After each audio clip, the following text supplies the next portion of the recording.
जी हाँ दोस्तों, जैसा कि आप सभी को पता है कि एमपी बोर्ड 10वीं क्लास का 12वीं क्लास का हमारा रिजल्ट आ चुका है और आप अपना रिजल्ट चेक कर रहे हैं तो 10वीं क्लास 12वीं की क्लास के रिजल्ट में आपको फेल दिखाई दे रहा है। अगर आप फेल हो गए हैं तो अब आपको आगे क्या करना है वो मैं आपको इस वीडियो के माध्यम से बताने वाला हूँ। तो जैसा कि देख पा रहे हैं, अगर आपका फाइनल रिजल्ट यहाँ पर फेल दिखाई देता है या आपको यहाँ पर किसी विषय में एपीएलडी टीएस दिखाई देता हो या किसी एक विषय में एपीआईएल दिखाई देता हो, इसका सीधा सा मतलब है, फाइनल मतलब है कि आप फेल हो चुके हैं। अगर आपका यहाँ पर रिजल्ट फेल दिखाई दे रहा है, अब आपको क्या करना है कि अब आपको दूसरी बार फिर से परीक्षा देनी पड़ेगी।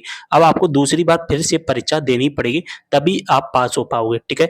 आपको क्या करना है, आपको फिर से परीक्षा देनी पड़ेगी। तो इसके लिए क्या किया गया है, इसके लिए शासन ने, गवर्नमेंट ने एक रूल निकाला है कि जो भी स्टूडेंट फेल हो जाता है, जो भी स्टूडेंट फेल हो जाता है वो फिर से परीक्षा दे सकता है एक बार। तो मैं आपको ऑफिशियल नोटिफिकेशन बता देता हूं। जैसा कि यहाँ पर आप देख पा रहे हैं कि एमपी बोर्ड इस बार पास होंगे या फेल, सप्लीमेंट्री तो नहीं आएगी। विषय में फेल हुए भी तो आप जुलाई और अगस्त में दूसरी बार परीक्षा दे सकें। अगर आप फेल हो भी गए ना तो आप फिर से परीक्षा दे पाएंगे। कब दे पाएंगे? जुलाई और अगस्त के महीने में। और दोस्तों, आपको किसी भी विषय में सप्लीमेंट्री दिखाई नहीं देगी। जैसा कि देख पा रहे हैं, इसका ऑफिशियल नोटिफिकेशन भी आ चुका है। यहाँ पर जो नोटिफिकेशन है 1 मई को अनाउंस किया गया था, ठीक है? इस नोटिफिकेशन में क्लियर मेंशन किया गया है कि 139 पैरा नंबर में लिखा गया है कि माध्यमिक शिक्षा मंडल हाई स्कूल हाई सेकेंडरी के लिए 2 परीक्षाएं आयोजित करेगा जहां तक संभव होगा।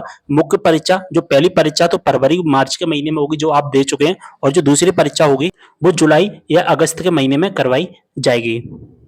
और जो हमारा जो मेन बिंदु है, जिसका हम बेसब्री से इंतजार कर रहे हैं और जिस टॉपिक पर ये वीडियो बनाया जा रहा है, उसका जो मेन बिंदु है वो जैसा कि देख पा रहे हैं यहाँ पर 140 नंबर के पैरा में लिखा गया है। ऐसे छात्रों के लिए जो मंडल की प्रथम परीक्षा के परीक्षा परिणाम है, एक विषय या एक से ज्यादा विषय, या तो आप एक विषय में या 2 विषय में या 3 विषय में या 4 विषय में या 5 विषय में या पूरे कंप्लीट सभी विषयों में फेल हो चुके हैं, अनुत्तीर्ण हो चुके हैं, फेल हो चुके हैं, तो आपको जो दूसरी परीक्षा हो रही है, जो दूसरी परीक्षा जुलाई अगस्त के महीने में जो करवाई जाएगी, उसमें आप सम्मिलित हो सकेंगे। ऐसे अभ्यर्थी जो किसी विषय में उत्तीर्ण हो गए हैं वो भी सम्मिलित हो सकेंगे अंक सुधार के लिए, अगर आपको ऐसा लगता है कि आपके नंबर कम आए हैं तो, ठीक है? लेकिन हम बात कर रहे हैं फेल स्टूडेंट की, तो ऐसे स्टूडेंट जो फेल हो गए हैं ना, तो आपके लिए एक और बार मौका दिया जा रहा है। जो दूसरी बार परीक्षा होगी ना, उस दूसरी बार परीक्षा में आप बैठ सकोगे। अब बस आपको एक फॉर्म भरना पड़ेगा। अभी फॉर्म नहीं आए, फॉर्म के बारे में अलग से वीडियो बना दूंगा।